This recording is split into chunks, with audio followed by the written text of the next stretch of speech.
Video like जरूर कर लीजिए और ऐसे वीडियो लगातार फ्री में पाने के लिए चैनल को तुरंत सब्सक्राइब कर लीजिए और बेल आइकन को जरूर टैप कर लीजिए ताकि आगे भी सारे वीडियो आपको मिलते रहे। यूट्यूब में फॉलो करते हैं तो प्लीज ये वाला फ्री टेलीग्राम चैनल जरूर ज्वाइन कर लीजिएगा। सारे नोटिफिकेशन सारे अपडेट यहीं पे आते हैं, ध्यान रखिए। तो नमस्कार दोस्तों, एक बार फिर से आपका स्वागत है सी सेट प्रिपरेशन के इस यूट्यूब चैनल पर। दोस्तों आज के इस क्लास में हम लोग 90 डेज स्ट्रेटेजी के डे 25 का डिस्कशन करेंगे। इस वीडियो में हम लोग एक नए टॉपिक कैलेंडर को स्टार्ट करने जा रहे हैं।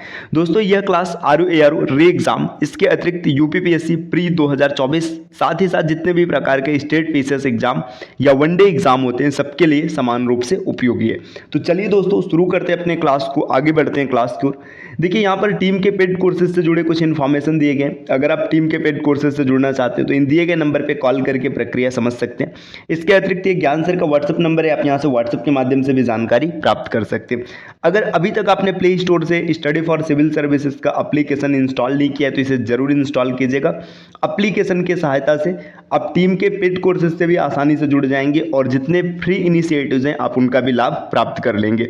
तो चलिए दोस्तों अब बढ़ते हैं अपने क्लास की ओर। यहाँ पर सबसे पहले जिक्र किया गया कैलेंडर, है ना। तो देखिए अगर हम लोग बात करेंगे कैलेंडर का, कैलेंडर क्या होता है, तो कैलेंडर एक तालिका होती है, एक चार्ट होता है जिसके माध्यम से आप दिन के बारे में यथार्थ जानकारी प्राप्त करते हैं। ठीक, अब कैलेंडर अलग अलग महापुरुषों ने अपने अपने हिसाब से कैलेंडर जारी किया था, है ना। तो वर्तमान में जो कैलेंडर हम लोग पढ़ते हैं, है ना, जिस कैलेंडर की बात की जाती है जो 1 जनवरी से स्टार्ट होता है और 31 दिसंबर पर समाप्त होता है। अगर इस कैलेंडर की बात करेंगे तो इसको हम लोग कहते हैं ग्रेगोरियन कैलेंडर, है ना। ये चीज़ याद रखिएगा, इस कैलेंडर का नाम है ग्रेगोरियन कैलेंडर। और रीजनिंग में जो आपको पढ़ना है, आपको ग्रेगोरियन कैलेंडर ही पढ़ना है। ये कैलेंडर सूर्य आधारित होता है, सन पर बेस होता है, इसको भी आपको याद रखना है। ठीक, अब इसके बाद यहाँ से एक चीज़ और याद रखिएगा, अगर आपसे कभी क्वेश्चन बन जाए भारत का राष्ट्रीय कैलेंडर कौन है, तो ये शक समूह है ना।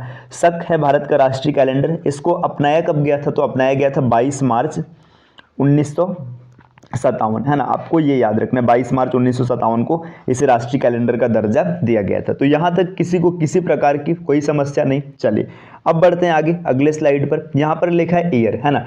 ईयर की अगर बात करेंगे तो देखिए ईयर का अगर जिक्र किया जाए, ईयर मतलब वर्ष होता है। वर्ष ना दो तरीके से यहाँ पे कैलकुलेट किया जा सकता है। एक देखिए जो सिर्फ ईयर होता है, मतलब सिर्फ वर्ष होता है, और एक होता है सेंचुरी ईयर, है ना, सेंचुरी ईयर, है ना, सेंचुरी ईयर।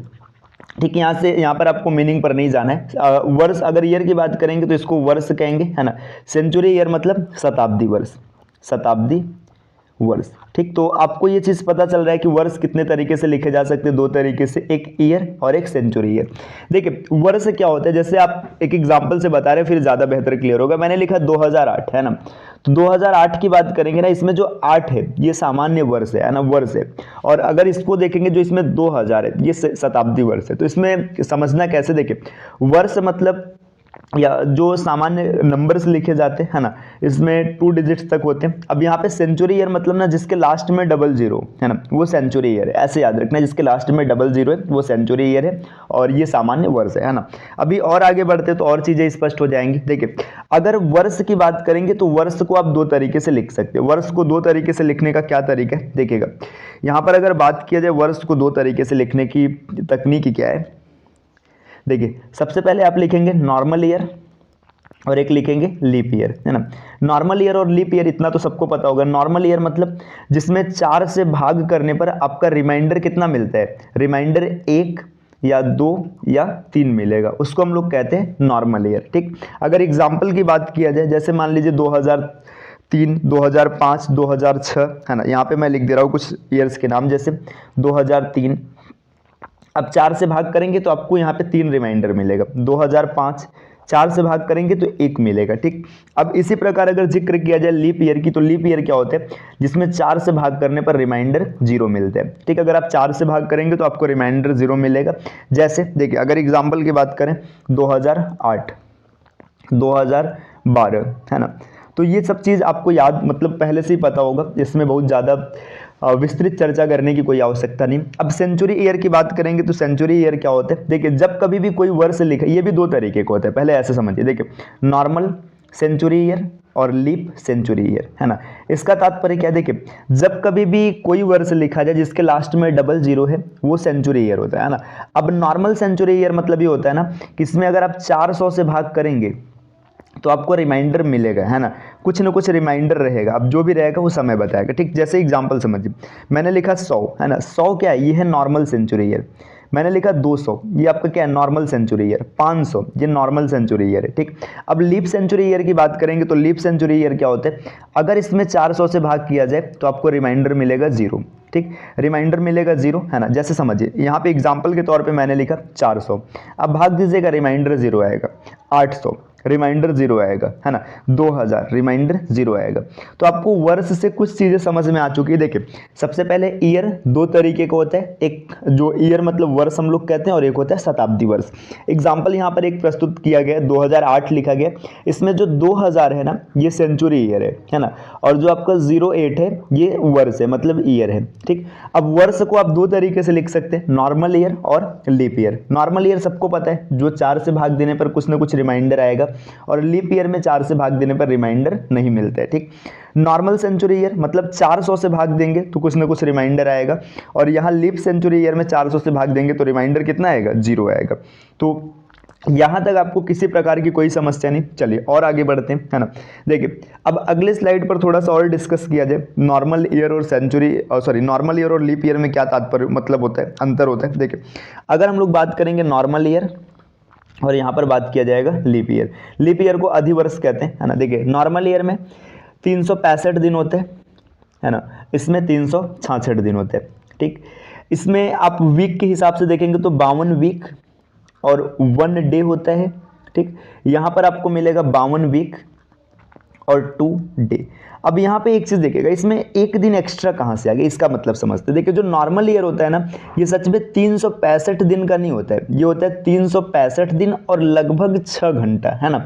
तो देखिए एक वर्ष में 6 घंटा बचेगा, दूसरे में भी 6 घंटा बचेगा, तीसरे में भी बचेगा, 18 हो गया, और चौथे में जब 6 घंटा बचेगा तो 24 घंटा हो जाता है। तो इसमें एक दिन एक्स्ट्रा जोड़ दिया जाता है। अब ये दिन जोड़ा कहाँ पर जाता है, तो यहाँ पर जो फरवरी होता है ये फरवरी होता है 28 दिन का, और इसमें जो फरवरी होता है ये फरवरी होता है 29 दिन का। तो देखिए आपको लगभग हर चीज़ समझ में आ चुका है ना, कि जो नॉर्मल ईयर होता है 365 दिन का होता है, लीप ईयर 366 दिन का होता है, ठीक। नॉर्मल ईयर में 52 वीक और 1 दिन होता है, इसमें 52 वीक और 2 दिन होता है। एक दिन एक्स्ट्रा कहाँ से है, क्योंकि जो एक दिन था ना इसमें 6 घंटे लगभग में एक्स्ट्रा होते हैं, जो आगे बढ़ के 4 वर्षों में एक दिन बन जाता है। इसमें देखिए फरवरी 28 दिन होता है और यहाँ पर फरवरी 29 दिन होता है। अब तक किसी को कोई समस्या नहीं। अब चलिए अब बढ़ते हैं और भी आगे, है ना। यहाँ पर अब लिखा है ऑड डेज। ऑड डेज का मतलब क्या होता है, अपना जितनी चीज़ें बताई जा रही हैं सबको अभी दिमाग में रखिएगा, लास्ट में ऐड करके क्वेश्चंस बनाए जाएंगे। ये कॉन्सेप्ट अगर क्लियर रहेगा तो क्वेश्चन बड़े आसानी से निकलेंगे। देखिए ऑड डेज क्या होता है, ऑड डेज की बात समझते हैं। देखिए ऑड डेज को हिंदी में कहते हैं विषम दिन, विषम दिन।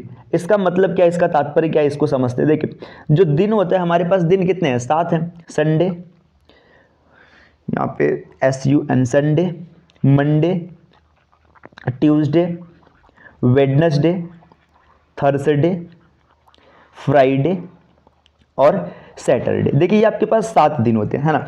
अब 7 दिन होते हैं, इसका मतलब पता है क्या, दिनों में ना 7 की साइक्लिसिटी चलती है, मतलब 7 दिन के बाद ना वापस से दिन फिर रिपीट करेगा।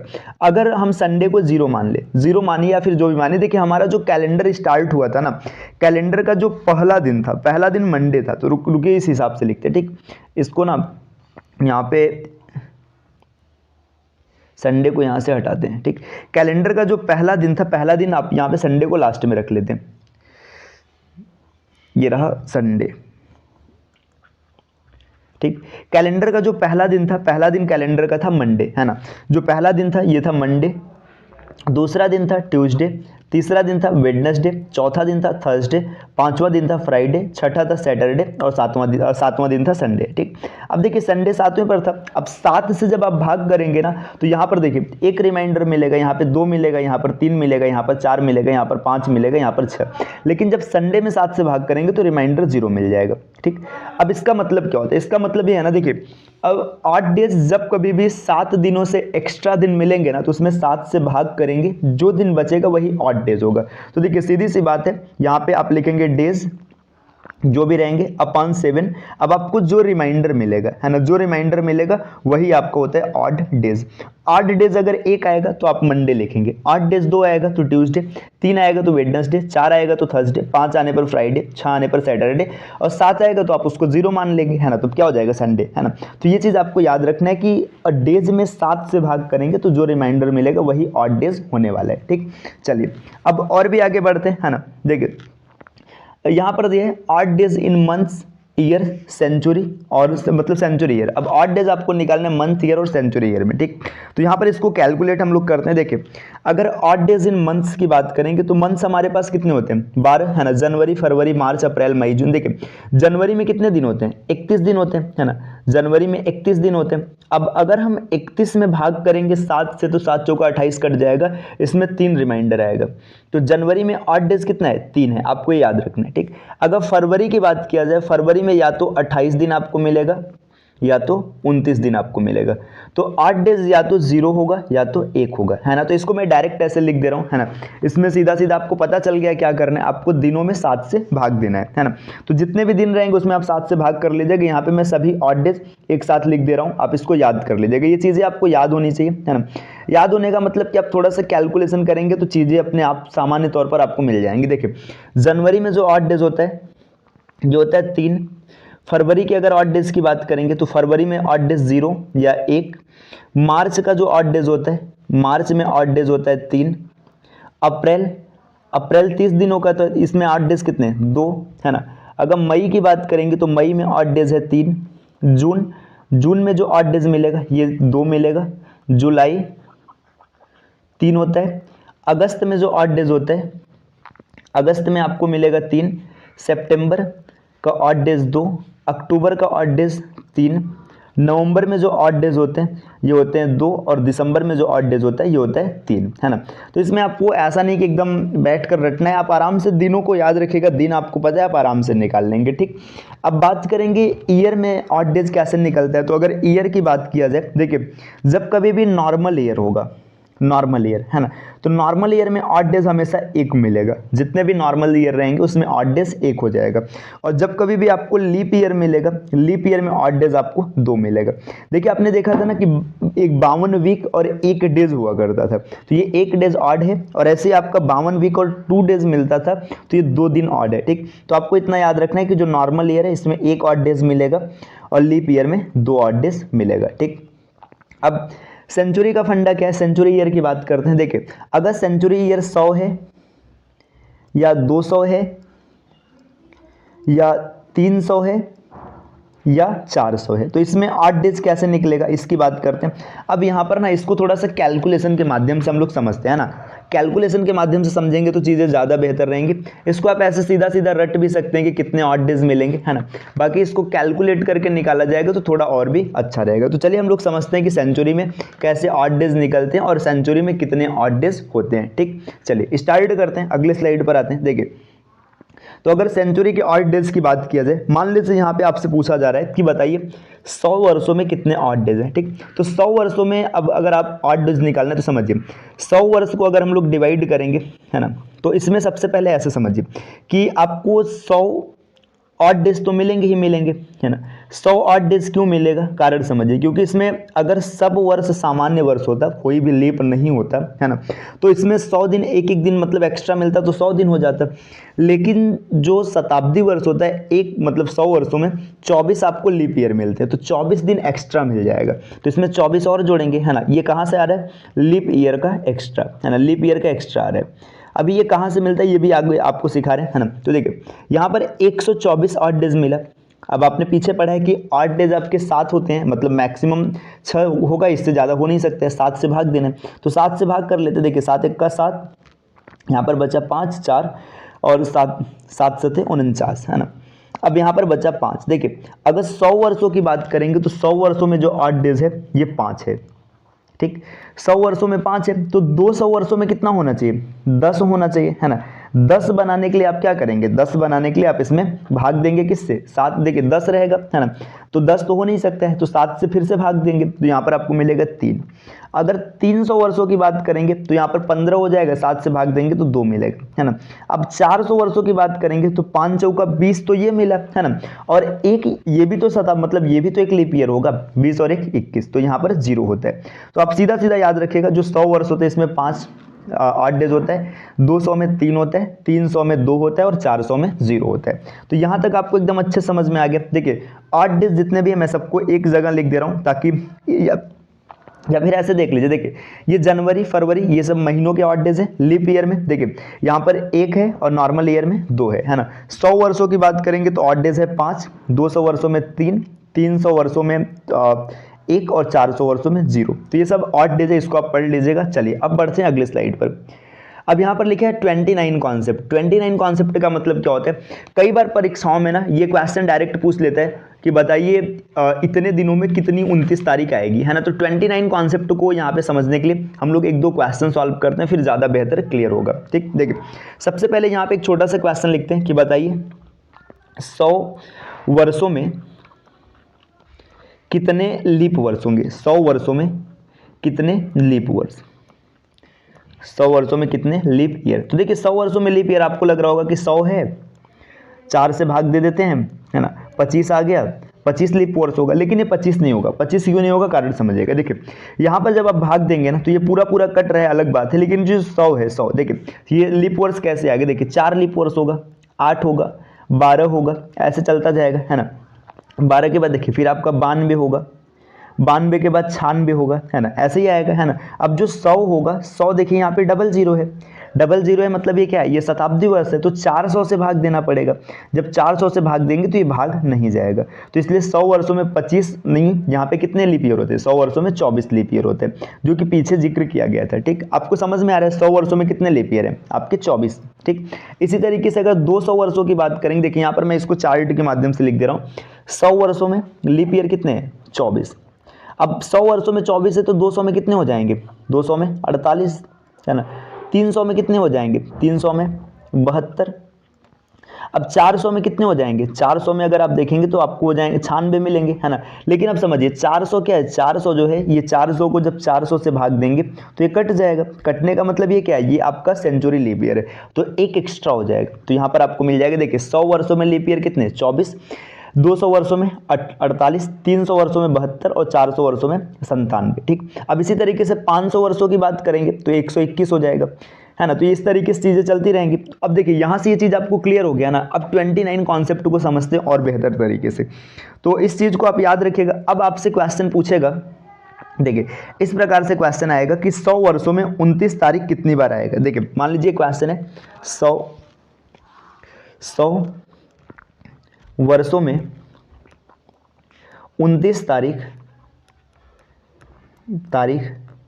कितनी बार आएगा, है ना। आपको ये बताना है कि जो 100 वर्ष रहेगा इसमें 29 तारीख कितनी बार आएगा। तो चलिए समझते हैं कि 29 तारीख कितनी बार आएगा। समझिए सबसे पहले अगर 29 तारीख की बात करें, देखिए 29 तारीख आएगा कब कब, जो नॉर्मल ईयर होता है, नॉर्मल ईयर में 29 तारीख एक वर्ष में 11 बार आता है।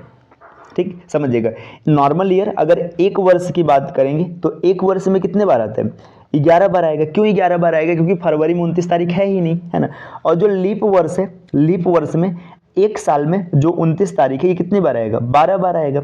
बात समझ में आ रही, क्लियर है ना। देखिए जो 29 तारीख का आना है, 29 तारीख कैसे आएगा, जो नॉर्मल ईयर होगा, नॉर्मल ईयर में एक साल में सिर्फ 11 बार आएगा। क्यों 11 बार आएगा, क्योंकि फरवरी में 29 तारीख नहीं आएगा, है ना, और 11 महीनों में एक बार आएगा। और जो लीप ईयर है इसमें 12 बार आएगा। अब 100 वर्षों की बात किया जा रहा है, तो 100 वर्षों की अगर बात करेंगे ना, देखिए ये एक वर्ष की कहानी है। अब जब 100 वर्षों में अगर आप देखेंगे तो 100 वर्षों में नॉर्मल ईयर कितना है, 76 है। तो ये 29 तारीख जो आएगा 76 गुणे 11 इतनी बार आएगा। और 24 लीप ईयर है तो 24 गुणे 12, है ना, इतनी बार यहाँ पर आएगा। अब इसको कैलकुलेट करते हैं। देखिए यहाँ पर ये जो 100 वर्षों की बात है 76 बार आया, क्यों, क्योंकि 76 नॉर्मल ईयर है और आपके 12 लीप ईयर है। तो 76 गुणे 11, अगर इसको कैलकुलेट करेंगे तो 760, 76 यहाँ पर 6, 7 6 13 और 1 8, 836 इधर से मिल गया। और 12 बार हमें 144, 288 यहाँ से मिल गया, है ना। इसको कैलकुलेट करेंगे 814, है ना। 8 3 11, 1 12 और यहाँ पे 1124। देखिए अगर 100 वर्षों की बात करेंगे तो 100 वर्षों में जो आपकी 29 तारीख आएगी ये कितनी बार आएगी, 1124 बार आएगी। ये कॉन्सेप्ट क्लियर है ना। अब यहाँ से आपसे क्वेश्चन फिर पूछेगा कि बताइए 200 वर्षों में कितनी बार आएगा। अब देखिए यहाँ पे समझिएगा, जो 100 वर्ष है, 100 वर्ष में 1124 बार आया है ना। तो 200 वर्ष की बात करेंगे तो जस्ट इसका दोगुना हो जाएगा, 2248 बार आएगा। अगर 300 वर्ष की बात करेंगे तो इसका 3 गुना हो जाएगा, 3372 बार आएगा, है ना। और 400 वर्ष की बात करेंगे तो इसका 4 गुना हो जाएगा, 4496। लेकिन एक चीज़ समझिएगा, जो ये 400 वर्ष है ना, ये शताब्दी लीप वर्ष है। शताब्दी लीप वर्ष है मतलब एक इसमें एक एक्स्ट्रा आएगा, तो यहाँ पर +1 हो जाएगा, 4497 बार आएगा। तो आपने एक कैलकुलेशन किया, इसके हिसाब से आपने यहाँ पे पूरा निकाल लिया, ठीक। तो इसको भी आप याद रखिएगा। अगर कभी आपसे पूछे 100 वर्षों में लीप वर्ष कितनी बार आएगा, तो आप डायरेक्ट याद रख सकते हैं 1144 बार, या फिर चाहे तो आप इसका कैलकुलेशन भी कर सकते हैं। तरीका क्या है, आपने सीख रखा है, ठीक। 200 वर्षों की बात करेंगे तो 2248 बार, 300 वर्षों की बात करेंगे तो 3372 बार, और 400 वर्षों की बात किया जाएगा तो 4497 बार। तो इतनी चीज़ें आपको क्लियर हो चुकी हैं। चलिए अब आते हैं अगले स्लाइड पर। देखिए यहाँ पर ये एक स्लाइड रिक्त है, मतलब एक कैलकुलेशन के लिए ही है। तो देखिए यहाँ पे आप इसमें क्या करना है, आप कुछ चीज़ों को याद करिएगा। देखिए अगर कभी आपसे पूछ लेना कि लीप ईयर की कहानी क्या है, मतलब लीप ईयर कैसे आएगा, और पूछेगा 29 तारीख कितनी बार आएगा, तो इन दोनों चीज़ों को आप डायरेक्ट याद रखिएगा, क्योंकि कई बार ऑप्शनल क्वेश्चन बन जाते, सीधा ऑप्शनल आपका पेपर ही है पूरा, तो मतलब यहाँ पे टिक करने के लिए आ जाएगा। देखिए क्या बनता है यहाँ पे, देखिए आपसे क्वेश्चन ऐसे बनेगा कि 100 वर्षों में कितने लीप ईयर है ना। 100 वर्षों में लीप ईयर की बात करेगा तो 24, 200 वर्षों में कितने लीप ईयर, तो 200 वर्षों की बात करेगा तो 48, अगर 300 वर्षों की बात करेगा तो 300 वर्षों में आपका 72, और अगर 400 वर्षों की बात किया जाए तो 400 वर्षों में आपको मिलेगा 97, है ना। ये चीज़ याद रखना है, ठीक। इसी तरीके से अगर 29 तारीख की बात करेगा तो 100 वर्षों में 29 तारीख आएगा 1124 बार, 200 वर्षों में आएगा ये 2248 बार, अगर 300 वर्षों की बात करेंगे तो यहाँ पर आपको मिलेगा ये 3372 टाइम्स, मतलब इतने बार, और 400 वर्षों की बात करेगा तो 4497 बार। तो देखिए यहाँ पे रिलेशन दिख रहा है ना, ये 24 यहाँ पर है, 24 इसके लास्ट में, 48 यहाँ पर है, 48 लास्ट में, 72 यहाँ पर है, 72 लास्ट में, 97 लास्ट में, ठीक। इतनी चीज़ें क्लियर हो चुकी। चलिए अब आते हैं अगले स्लाइड पर। अब यहाँ पर ना आपको दिन, मतलब ये निकालना है दिन, है ना। अब देखिए कैसे निकाला जाएगा, आपसे पूछा जा रहा है 15 अगस्त 1947 का दिन, तो मतलब बताइए आप। अब ये बताना है कि 15 अगस्त 1947 किस दिन पड़ा था, है ना। तो इस दिन देश आज़ाद हुआ था। चलिए कैलकुलेट करते हैं। तो देखिए आपको एक छोटा सा पॉइंट याद रखना है, जब कभी भी ऐसे आपको दिन निकालना हो तो आपको क्या करना है, जिस वर्ष की कहानी दी हो, है ना, उसके एक पहले आना है आपको। जैसे 1947 दिया ना, तो 1947 अभी पूरा खत्म ही नहीं हुआ है। जब खत्म नहीं हुआ तो हमें कैसे पता कि इसमें कितने ऑड डेज है ना, तो हम लोग इसके एक पीछे आएंगे, 1946, ठीक। 1946 की कहानी समझिए। 1946 में 1900 शताब्दी वर्ष है, और 46 क्या है, 46 आपका सामान्य वर्ष है, मतलब जो वर्ष है। अब देखिए 1900 में अगर 400 से हम भाग करेंगे, यहाँ पर 400 से भाग करेंगे तो हमको मिलेगा 300 वर्ष, ठीक। 300 वर्ष, तो 300 वर्ष में कितने ऑड डेज होते हैं, एक ऑड डेज होता है। तो मतलब ये जो पूरा 1900 है ना, इसमें हमें खाली एक ऑड डेज मिलेगा। देखिए जब कभी भी दिन निकालना होगा पूरी कहानी ऑड डेज पर चलेगी, ठीक। तो इस 1900 में जो शताब्दी वर्ष दिख रहा है, इसमें कितने ऑड डेज है, एक ऑड डेज है, ठीक। अब 46 वर्षों में कितने ऑड डेज इसकी बात करते हैं, तो 46 वर्षों में 46 ऑड डेज मिलेगा ही मिलेगा, क्योंकि नॉर्मल ईयर होगा। और 4 से भाग देंगे तो +11 जो आपको है, ये आपके लीप ईयर के ऑड डेज मिलेंगे। तो देखिए 46 और 10, 56 और 1 57, तो 57 ऑड डेज कभी हो नहीं सकते। अब इसके लिए क्या करेंगे, 7 से भाग देंगे, तो 7 8 56 होता है, एक ऑड डेज यहाँ पर भी मिलेगा। देखिए 1946 अगर इस पूरे को देखा जाए तो इसमें हमें कितने ऑड डेज मिले, 2 ऑड डेज मिला, ठीक। कैसे मिला, ये जो 1900 शताब्दी वर्ष है, यहाँ पे एक ऑड डेज मिला है ना, और यहाँ पर आपको 57 मिला, तो इसको 7 से भाग करने पर 1 मिला। अब 15 अगस्त तक आना है। देखिए जनवरी में 3 ऑड डेज, फरवरी में देखिए 1947 सामान्य वर्ष है तो 0, मार्च में 3 ऑड डेज, अप्रैल में कितने ऑड डेज, अप्रैल में आपके 2 ऑड डेज, मई में 3, जून में 2, जुलाई में 3, और अगस्त का 15 तारीख। अब इसमें 7 के मल्टीपल्स को हटा देते हैं। देखिए 15, 3 18, 3 21, खत्म हो गया। देखिए 2 2 4, 3 7, ये भी कैंसिल हो गया। अब देखिए 3 और 2 5, 5 आ रहा है। 5 आने का मतलब क्या है, 5 किसका कोड था, 5 कोड था फ्राइडे को। तो हम लोगों की जो आज़ादी हुई थी वो फ्राइडे के दिन हुई थी, शुक्रवार, ठीक। तो अब उम्मीद है कि आपको समझ में आ रहा होगा कैसे निकाला जाता है। चलिए अगले क्वेश्चन पर चलते हैं और अच्छा क्लियर होगा। देखिए यहाँ पर दिया है 26 जनवरी 1950। अब 26 जनवरी 1950 का दिन आपको बताना है, तो इसमें देखिए आप कैसे निकालेंगे, है ना, इसका तरीका क्या होने वाला है। चलिए स्टार्ट करते हैं, एक एक करके समझते हैं, है ना। देखिए 26 जनवरी 1950 को अगर आपको देखना है तो आप क्या करेंगे, देखिए यहाँ से आप उठाएंगे 1949, है ना, एक पीछे जाएंगे तो आपको मिला 1949। ठीक, 1949 की कहानी समझिए। ये आपका जो शताब्दी वर्ष है 1900 है, और जो यहाँ पर वर्ष है 49 है। 1900 में 400 से भाग देंगे तो आपको मिलेगा 300। ठीक, 300 मिलने का मतलब क्या, आपने पीछे देखा था 300 में ऑड डेज कितने हुआ करते थे, एक हुआ करते थे, एक मिल गया। प्लस ये जो 49 है तो आपको देखिए यहाँ पर इसका 49 ऑड डेज तो मिलेगा ही मिलेगा, है ना, 100% मिलेगा, क्योंकि भाई ये सामान्य वर्ष है। अब इस 49 वर्षों में ना 12 आपके लीप वर्ष हैं, तो 12 ऑड डेज और एक्स्ट्रा मिल गया। ठीक, अब इसके बाद देखिए ये 1949 का फंडा खत्म हो गया, है ना, इसमें इतने ऑड डेज हैं। ठीक, अब बात करेंगे 26 जनवरी, तो 26 जनवरी में कितने ऑड डेज है आप समझते हैं। देखिए 7 से पूरा का पूरा कट गया। ठीक, अब देखिए 12 और 1 13। ठीक है, इसमें अगर 7 से भाग देंगे तो आपको मिलेगा 6, है ना, यहाँ पे 6 मिला, और 6 को अगर 26 में जोड़ देंगे तो 32 हो जाएगा, है ना। 7 चौका 28, 4 एक्स्ट्रा दिन बच रहे हैं, है ना, 4 एक्स्ट्रा बच रहे हैं। 4 किसका कोड हुआ करता था, है ना, 1 मंडे था, 2 ट्यूसडे था, 3 वेडनेसडे था और 4 थर्सडे था। तो 26 जनवरी 1950 को थर्सडे था, है ना, बृहस्पतिवार या गुरुवार इसका बिल्कुल सही उत्तर होगा। चलिए आते हैं अगले प्रश्न पर। देखिए नेक्स्ट दिया 14 दिसंबर 2023 का दिन क्या होगा, है ना। तो 14 दिसंबर 2023 मतलब आज का दिन आपको बताना है, आज कौन सा दिन होने वाला है। देखिए अब कैसे निकालेंगे, आज का दिन सबको पता है ना। चलिए कैलकुलेट करते, देखिए 14 दिसंबर, है ना, 2023 आपको निकालना है। तो देखिए यहाँ पर 2023 निकालने के लिए हम लोग क्या करेंगे, डायरेक्ट लेते हैं 2022 को उठाएंगे, क्योंकि 2023 अभी चल रहा है, 2022 को उठाया जाएगा। 2022 में देखिए यहाँ पर ये 2000 शताब्दी वर्ष है और 22 सामान्य वर्ष है। इसमें देखिए 400 से भाग पूरा पूरा चला जाएगा, ऑड डेज कितना 0, है ना, ये 0 ऑड डेज मिला, तो यहाँ इससे कोई मतलब नहीं है, है ना। अब 22 की बात करेंगे तो 22 तो ऑड डेज जनरली मिलेगा ही मिलेगा, है ना। फिर 22 के बाद इसमें 5 लीप ईयर के भी ऑड डेज हो जाएंगे। ठीक, अब इसके बाद देखिएगा जनवरी में 3 ऑड डेज, ये सामान्य वर्ष है तो फरवरी में 0, मार्च में 3, अप्रैल 2, मई 3, ठीक है, जून 2, जुलाई 3, अगस्त 3, सितंबर 2, अक्टूबर 3, नवंबर 2 और दिसंबर में 14 तारीख। ठीक, देखिए पूरा का पूरा कट गया, है ना। अब इसके बाद देखते हैं 2 3 5 2 7, इसका भी कोई रोल नहीं। देखिए 3 3 6, 3 3 का 9, 3 चौका 12 और 2 14, ये भी पूरी तरीके से कट गया। 5 और 2 7, ये भी पूरी तरीके से कट गया। 22 और 3 25, 22 और 3 25 होता है ना। अब यहाँ देखिए 25 है, 25 को अगर 7 से भाग करेंगे तो रिमाइंडर आपको मिलेगा 4।